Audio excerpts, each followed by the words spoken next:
আমার লাইফে সবচেয়ে ভালো খাবার হয়েছে নুডলসটা। আজকে অনেক ভালো লাগতেছে। নুডলসের মশলা টশলা যত কিছু আছে সব পারফেক্ট, এত ভালো।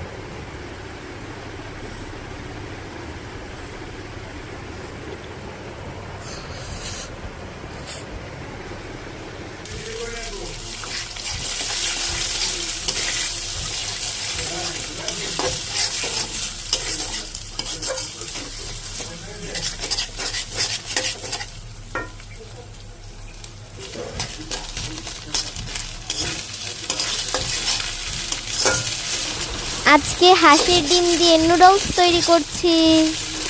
ঈদের দিন নুডলস সেমাই না খেলে একদম ভালো লাগে না।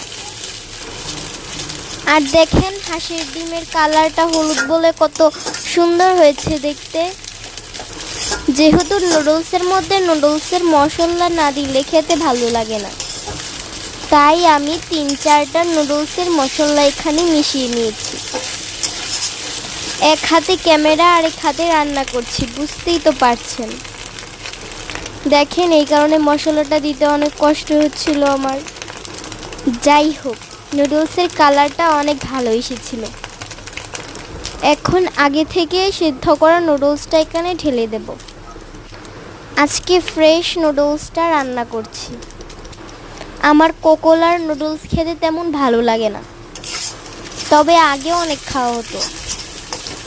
ঈদের দিন আপনারা কে কী খেয়ে খেয়েছেন? নুডলস সেমাই পায়েস খেয়েছেন তো?